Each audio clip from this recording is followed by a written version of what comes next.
Good afternoon, ladies and gentlemen, and thank you so much for joining the Black Psychiatrists of America for our, once again, mental health status of Black America.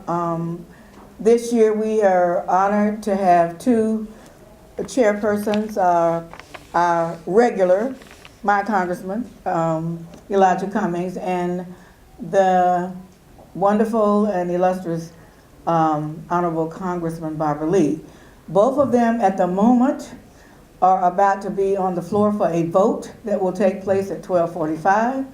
We are going to proceed, and once they get here, whomever is speaking, we will allow them to finish, but then we will bring them in to say they're welcome and to discuss the status of where we are in terms of these very, very difficult times.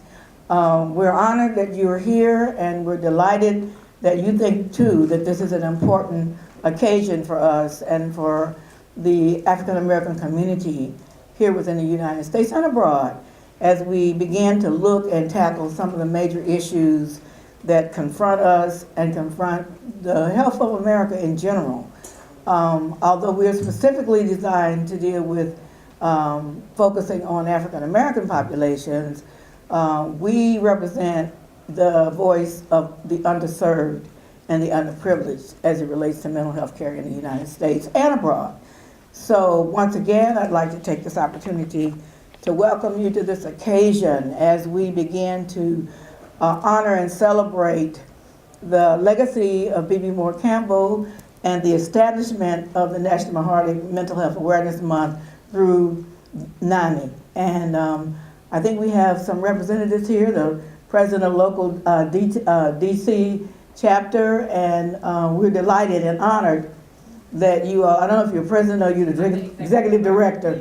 She's a board member. Okay, the board member and the executive director, the SCUT people like myself, I understand. And we thank you so much for joining us here today. We're honored to have representatives from many groups across the country, and we are delighted that you too feel this is very relevant. So without further ado, I'm going to introduce, first of all, my distinguished co-chair.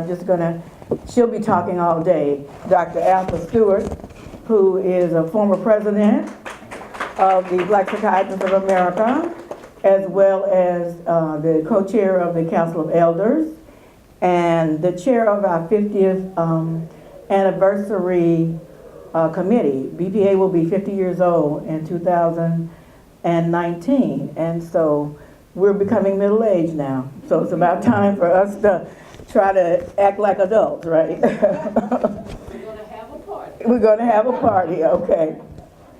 The next person that I'd like to bring up to say a few words would be our illustrious president, Dr. Michael Ingram, who is ending, he's like President Obama, he's a lame duck right now, right? He's coming to the end of his tenure, and he unfortunately got straddled with 3 years rather than 2. So I know he's exhausted, and we've essentially worn him out by now. Without further ado, Dr. Michael Ingram.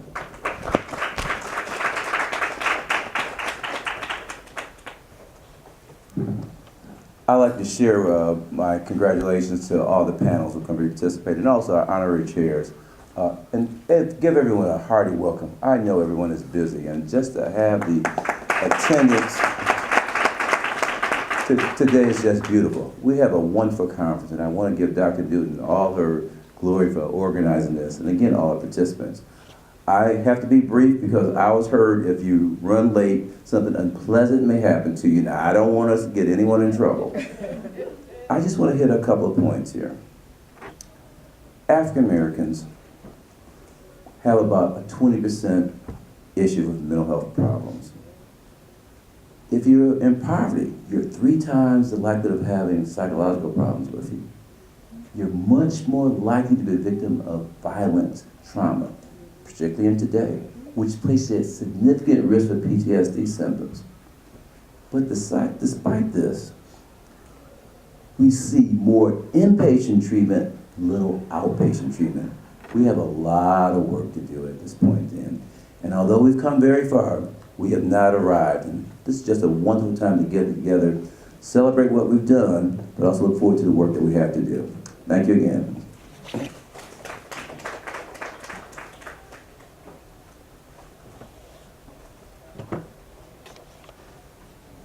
And let me be, not have a senior moment. I want to make sure that I thank our sponsors of the Samuel DeWitt Proctor Conference. This is a interdenominational conference of ministers that is one of our sponsors, and the Royal Circle Foundation for their continued support because we have been really blessed to have them involved. The other issue is also, let me see if I have this right, Dr. Stewart, is to remind you that this evening, as we continue our celebration, the Black Psychiatrists will be doing a film screening at the Thurgood Marshall Center Trust here in D.C. at 1816 12th Street Northwest, as we screen the movie Not My Life, which is about human trafficking of children globally. And this movie was filmed in 13 countries on 5 continents. And the former FBI agent that was involved in this movie, Mr. Greg Bristol, will be the discussant this evening. So if you don't have any plans, please join us at 7 o'clock tonight at the Thurgood Marshall Center. And without going any further, we would also like to remind you of our member, distinguished member, Dr. Frances Cress Welsing, who made her transition in 2016 in January. And at her request, tomorrow I will be leaving to take her ashes to the Nile to be spread, along with that with Brother Tony Broader, his mother, and Dr. Welsing's mother and father, as well as one of our older members, Dr. Strawther Dixon, who will also have her ashes spread along with her mother. So it's going to be a serious event come this Sunday and Monday as we are in Luxor, Egypt, to pay homage to our distinguished people. So without further ado, I'm going to proceed on with our presentations because we will wait for the Congress people to come. So I'm going to bring to the podium our distinguished co-chair, Dr. Arthur Stewart, who was just recently featured in Fortune magazine.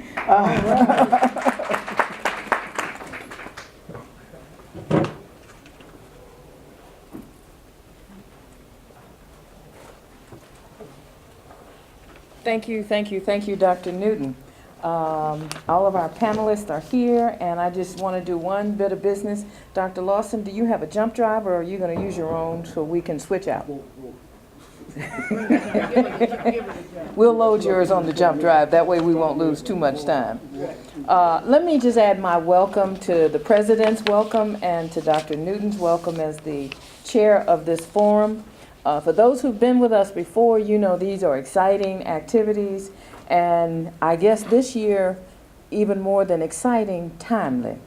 When we look at what's happening in our country today, when we look at the mental health status of Black Americans today, what better time for us to be gathered together to talk about these things, to dialogue about what we know some of the things are in terms of issues that are going on, and to hopefully have some dialogue with you after the presenters share some information about ideas for how we as a people can help with some of the issues that are going on. So I encourage you to listen with an open heart and an open mind and clearly open ears, to think of things that you want to share in dialogue with the presenters once they are up and speaking to you. We will have a question and answer period. We're going to do that after everybody so that we can get through. So if you've got that burning question, hold it or write it. And if you like me and Pat having a senior moment, I suggest you write it. Let me just do a couple of housekeeping things. Restrooms, men's across the hall, women's to the left around the corner. Easy in, easy out. You all know that there is food and water in the back there. Feel free to engage in some eating and drinking as we go forward this afternoon. And then just one final note, as a reminder, Pat said that when the Congress people are able to get to us, we will allow whichever speaker is up to continue, and hopefully they will take the cue of winding down if they're not too early in the start of their presentation. Excuse me. I think I need some water. If there is, no, I'm just kidding. Hunter knows I love him dearly.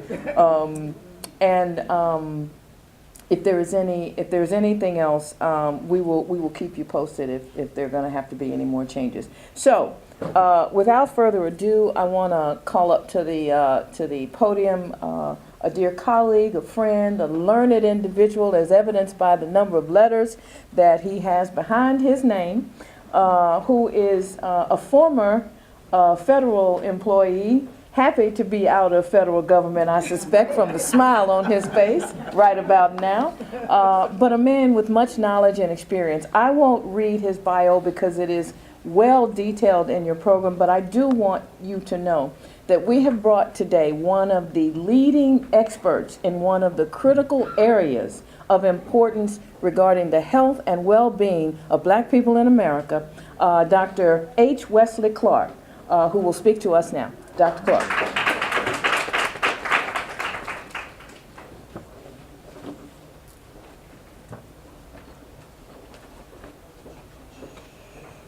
And be careful, don't step too close to that.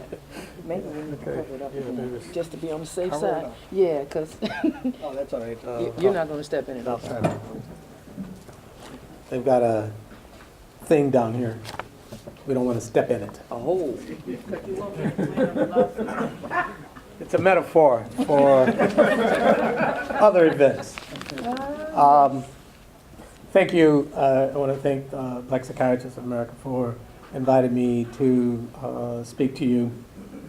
This is an important place to have a discussion about mental health issues or behavioral health needs of people of color, in this case specifically African Americans, but for, as it was pointed out by Pat, it's not just African Americans, it's Hispanics, Asians, LGBT, older people, young people.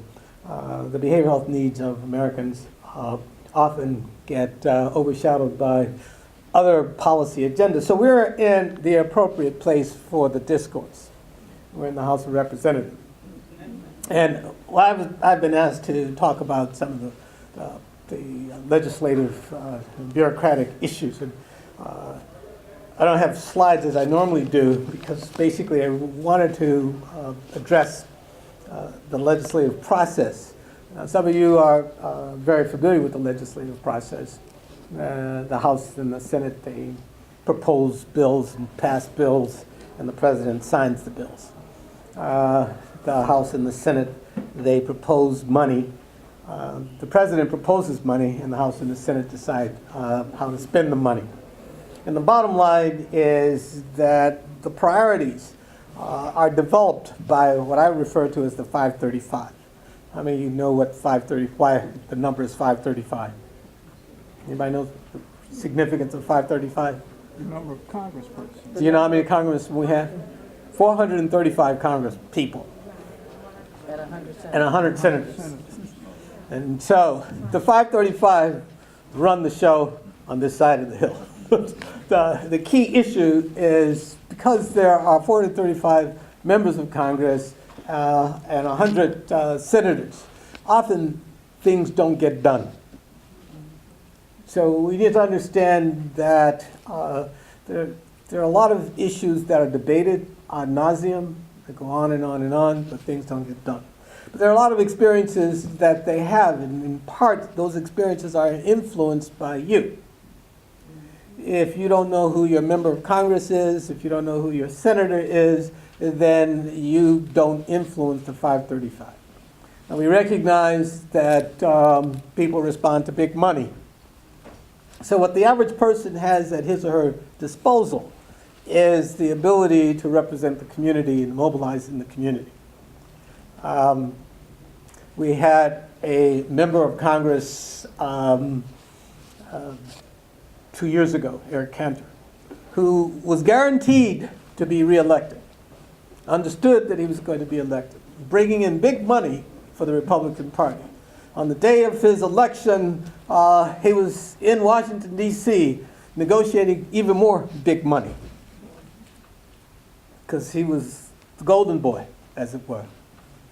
So he was running against a nobody, an unheard of, an irrelevant person.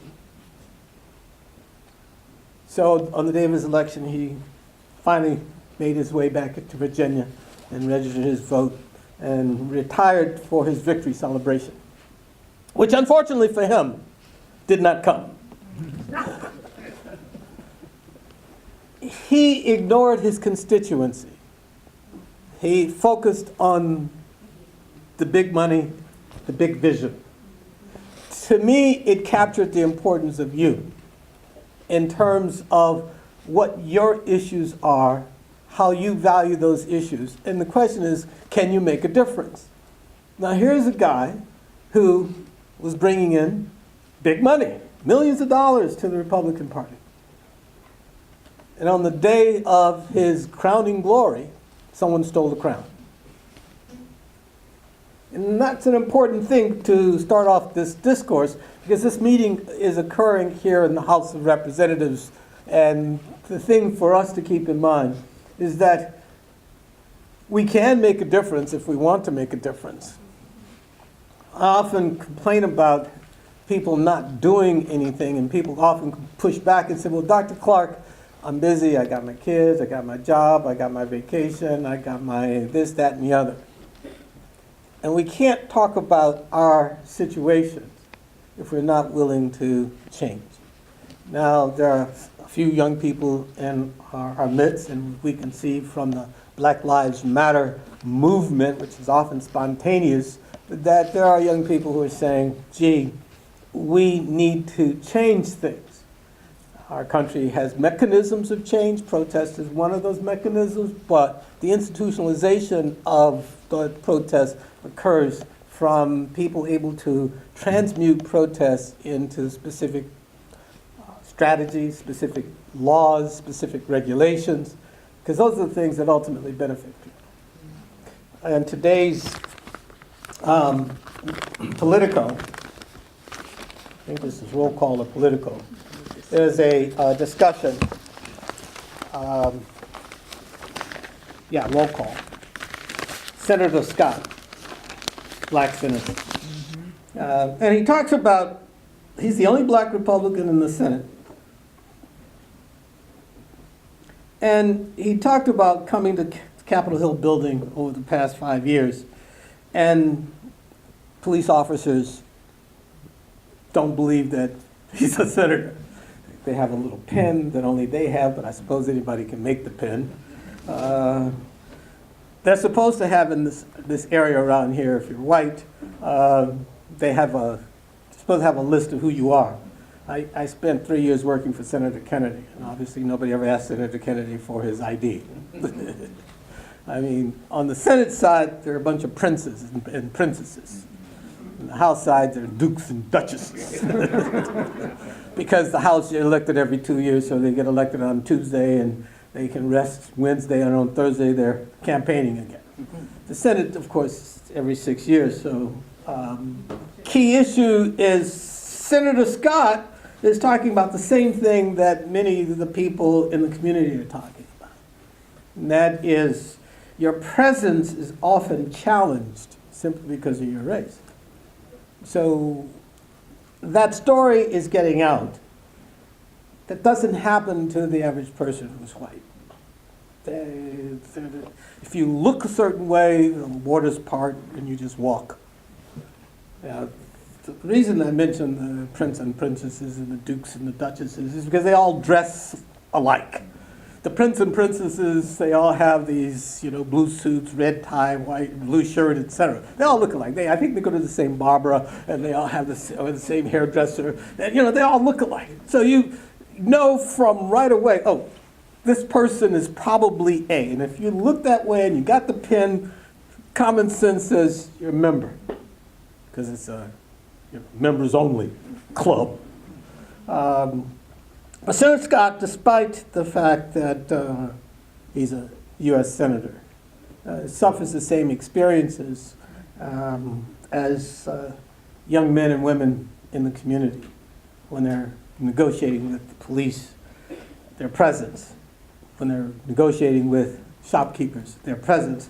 We often talk about micro traumas, and there's an evolving literature that is trying to use metrics to define the experience of people of color in the community, and the whole construct of micro trauma has evolved, and we're now measuring racism by the kinds of experiences that you had. There's a recent paper published on the experiences of older African Americans, and people follow you around. I mean, I'm older, I'll be 70 this year, so basically I don't move that quickly. I like to think I move quickly, but the reality is I don't. So, I'm not about to shoplift, because I'm not running out of the store. Ain't happening. I might like to think I'm running, but that's not happening. So these experiences, no matter you're a senator, you're a doctor, you're a social worker, you're a factory worker, you're a plumber, you're unemployed, you're homeless, these experiences are common. So these function as the backdrop. I want to bring this back to why we're here. The legislative process, because of the 535, because of the process, is such a slow and burdensome process. Not very many bills actually get passed. So, in fact, in mental health, for this particular Congress, there are 278 bills that address mental health that have been filed. 278. Some of you, and Nami's here, and they know about helping America's Families Crisis Bill that Representative Murphy introduced. That just got passed by the House. Large vote. Most members of the House passed it. It was a watered-down version of the original bill. I have a copy of that I'll walk through. CARA, basically an opioid bill that just got passed by both the House and the Senate. That is the only actually behavioral health bill that's actually been approved by both the House and the Senate that didn't involve the VA. There was a bill that was passed involving the VA. So what's called authorization bill, which says the Congress says you can do these things to the bureaucracy. And then there's the appropriations bill, and here's the money to do the things that we want you to do. So the appropriations bills are currently being debated. But the opioid bill got the House and the Senate, and it's going to the President for his signature. But it's not funded. There's no money in it. Now, they're going to wait for the money, and hopefully they're not waiting and waiting and waiting and waiting, because sometimes you can wait and wait and wait, and the person or the thing you're waiting for never shows. So the legislative process should not be our central focus. Even Representative Murphy's bill, Helping Families of Mental Health Crisis Act of 2016, which has only passed the House. That bill, it creates an assistant secretary for mental health. It encourages the use of peer support specialists. It focuses on protection and advocacy. It also creates a committee for serious mental illness. Now, the bureaucracy can do that. It does a number of things. It reauthorizes the Minority Fellowship Program. It focuses on the issue of mental health parity, et cetera, et cetera. It does a lot of things, but it doesn't do much because it's not funded. And this is only through the House. Now it's going to have to negotiate with the Senate. The CARE Act, which focuses on addiction and opioid abuse, also is not funded. One thing it does do is it allows nurse practitioners and physician assistants to prescribe buprenorphine. The odd part is its entire focus is on opioids, principally. And it will allow people to address the issue of prescription opioid abuse and heroin abuse. From our point of view, from this meeting and our organization's point of view, it is an odd thing. People of color have been dying from opioid overdoses for years, and nobody bothered to negotiate any kind of bills. But when heroin and prescription opioids diffused into white communities, suddenly we now have a bill that's the president is going to sign, since the House and the Senate overwhelmingly supported both versions, the final version. That's going to happen. But this is the legislative process. These are things that you need to keep in mind. But it isn't just the legislative process that you need to keep in mind. It is the legislative process says we're going to spend this money on this thing, and the bureaucracy is what executes. So you say, well, Dr. Clark, what do you mean? Well, you've got these agencies, the Center for Mental Health, for Medicaid and Medicare Services, the Health Resources Services Administration, the Substance Abuse Mental Health Services Administration, the CDC. They're the ones that you also have to be concerned about. You should be asking, what are these bureaucratic entities doing with the money?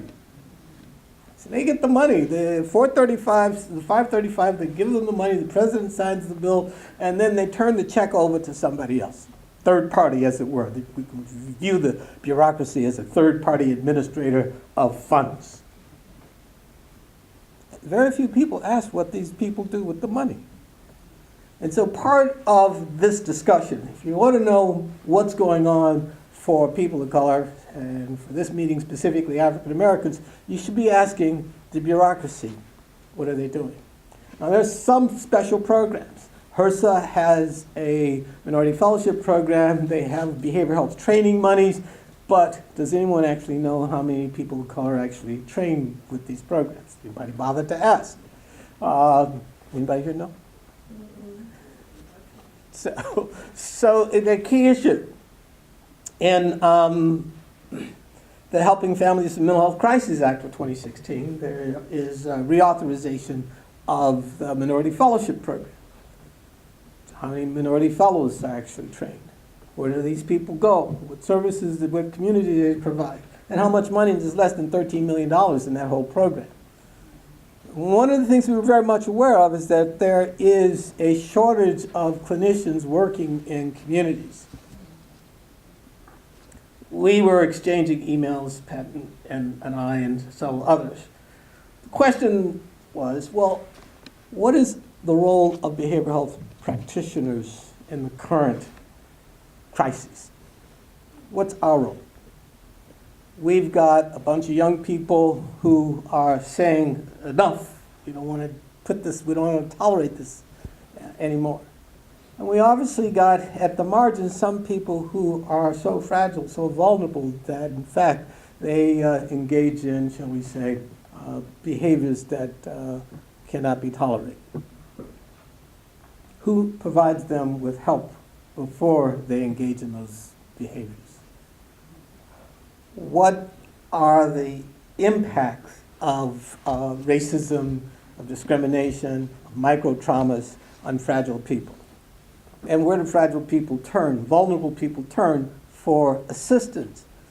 Back to the workforce issue. If there are not enough clinicians who understand, as Senator Scott points out, yeah, I've been there. I know that. I know the psychological theories. I know the conceptual theories. I know the theories of planned behavior. I know the theories of change. I know all of those theories, but I'm not going to rationalize or justify racism and discrimination. I'm going to help you cope, because I know what you're experiencing is real, not a paranoid delusion. I know it is real when you say, walk into the store and people are looking at me. I don't summarily dismiss that, because I've been in that store when people were looking at me. But you also know that you don't decompensate as a result of people looking at you. So you need to develop inner psychic strategies to cope with very difficult and very traumatic kind of situations. So what does the bureaucracy do with its money becomes just as important as all of the 278 bills in Congress. Because those things are promises or wishful thinking. But once the appropriations bills are passed and the president signed, the money shows up, as it were. The Brinks truck pulls up to HHS, to CDC is part of HHS, to Department of Justice, to Department of Labor, and they unload the money and they say, spend it wisely. OMB, the Office of Management and Budget, they get together with GAO and they're examining what the bureaucracy is doing with the money. But we also need to ask what they're doing with the money, because you can't talk to your politicians wisely, back to the legislative process, back to all these bills, if you don't know what the problems are. And the problems are derived from how the bureaucracy spends or does not spend its money. The lack of accountability, the lack of monitoring, these are issues that confront us. So as we're talking about the experiences of African Americans, there is already a lot of money on the table. If SAMHSA is supposed to deal with the vulnerable populations, people with serious mental illness, then how much of that money is being targeted to communities of color that have a disproportionate amount of serious mental illness? Not the only population, but a disproportionate amount, because poverty, lack of opportunities, racial discrimination, those things compound your psychological well-being problems. If you can't get a job, if you can't find a decent place to live, if you can't eat well, then it turns out that there's a problem. Now, I only have a few minutes, but I'd like to stress that all of these are important issues. I was talking to one of the people who works here, who I just met. It's the problem of being an identified psychiatrist. Do I look like a psychiatrist? Yes. I just thought I would look like me, but in any event, I got corralled, and a woman was talking about a son with bipolar disorder. And it dawned on me that there's these evolving theories about the treatment of bipolar disease. And you know what those theories involve? Sleep, exercise, and diet. As it's turning out that those three things are almost as effective, or if not more, depending on the person, as drugs, medication. Now, diet requires access to food, good food, healthy food. Exercise requires access to roads, so if you're running down the street, of course, you don't want to be pulled over by the cops. You don't need you don't need a gym, but you do need to have space in which to exercise. And again, it's not a panacea for all things, but we're seeing that there are all these other strategies. I know we have NAMI here, and people who are working with individuals with serious mental illness who sometimes require medications, but sometimes don't. Medications can often cause you to you gain weight, to have a sleep problem, etc. So the medications, when they're essential, need to be administered, but sometimes sleep, exercise, and diet can be just as effective. But those opportunities need to be made available. So when the bureaucracy is spending its money, the question should be, how is it spending its money, and on what is it spending its money? Monitoring and accountability. With that, well, that wasn't for me, that was for Egypt, but I guess I'm coming probably to a close. So, out of the 278 bills, the one bill that's passed the House Helping Families in Mental Health Crisis Act is now going to the Senate. The Senate will review it, and they will make changes, and there will be compromises. I didn't bring a list of 278 bills because that was basically a waste of your time. You should be aware. You can go online to thomas.gov, get a list of them, and just put in mental health in the search engine and come up with that. The CARE Act, which did pass the Congress, one of the few bills. Out of 278 bills, less than 15 will probably become law. So turn your focus to CMS, to HRSA, to SAMHSA, to CDC, to Department of HUD, Department of Justice, Department of Education. Ask what those people are doing with the money that they get from the Congress. With that, you can go back to your congressperson and say, the money is not being well spent, you need to change your approach. Because that's what they want to know. These are politicians, they're good at getting votes. They rely on you to tell them what the issues are. And if you can tell them what the issues are, they can respond.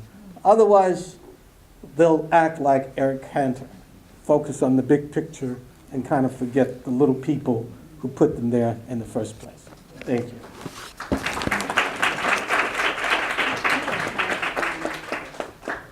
Okay, Dr. Newton says that we have some time Oh, for some questions. Questions for Dr. Clark? Speak loudly.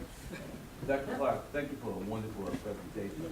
To be honest with you, my government days are probably since high school need to be brushed up on, so thank you for bringing us all up to date. From a practical standpoint, how do you actually go about and checking about what funds come into these agencies and how do you follow up with it? So is there a website or annual report? good point. All agencies nowadays have websites, and almost all of them list their budgets, and they list the programs. So you've got search engines like Google, Bing, and if you're interested, those search engines will give you the .gov's website, and then they will describe their various programs. You're here are interested in behavioral health of some sort. That's why you're at this meeting. So that will be what you'd want to search for, so which agency is dealing with it. For behavioral health, the major agencies are the Substance Abuse and Mental Health Services Administration, otherwise known as SAMHSA, HRSA in terms of workforce training, the Health Resources Services Administration, CDC in terms of public health concerns, in terms of data, the Centers for Disease Control and Prevention, and then HUD in terms of housing, supportive housing for the people who are homeless, and they all have websites and they have programs. And I know you've got other things to do with your time, but if because you're here, you are interested, you should surf the web. That allows you some background information. Well, how do we create a mechanism to be able to do that? Because it's easier said than done. Because I go to the websites and travel through some of those websites and get days. All right? So how do we create something that, some type of mechanism? Because I think you're right on the money, you follow the money. Okay? So many people don't understand how to follow the money or understand the process. So how can we create a mechanism? Because in all honesty, if we say that we ask people to do it, they probably will not do it. Right? But it's important enough that we should be doing it. So that's my question. How do we create something that will allow us to do something? Well, if you are working collaborative like NAMI, for instance, has a legislative agenda, so they follow it for you. And they will send you a hot link to the particular bill. They will also ask you to e-sign something to go to your member of Congress. And whether you agree with them completely or not, it is a mechanism. So if you've got a formal organization of any kind, many will have some kind of legislative search process in place, and they will give you summaries of bills. That's one mechanism that you can use until you are comfortable enough to dealing with yourself. If you go to the legislative website is thomas.gov, and they have a little magnifying glass for the search. You can just put in mental health, you can put in behavioral health, you can put in substance abuse, and the bills that have been introduced or being discussed will pop up. And then you can hot link those bills and take some time to read them, because it's these days, because of the search engines, it's less of a problem finding the bills, it's more of a problem reading the bills. This bill is 100 and something pages, the car bill is 100 and something pages. I mean, look at all this. I mean, you got to read through this. This will put you to sleep. If you're my age and you read 100 and something pages, you might get through 70. But you have to be prepared to do the work. So hopefully those of you who are here are motivated, and therefore you can use that. So professional organizations, advocacy organizations like NAMI will play a role in it, but they may not cover everything of interest to you, so they will do what they can do. Final question. Thank you so much. I am, I guess, in a different position. I'm here working on a project within one of the youth communities, looking at some of the root causes of crime and how to address those. And I'm here because I'm trying to understand the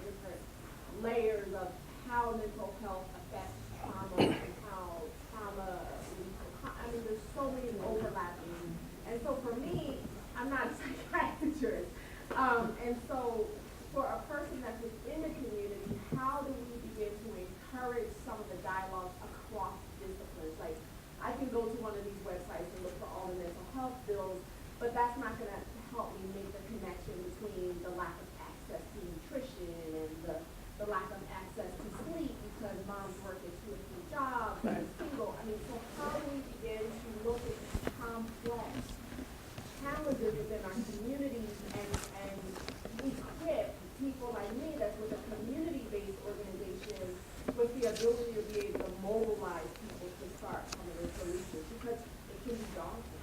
Indeed, it can be daunting, and this is one of the reasons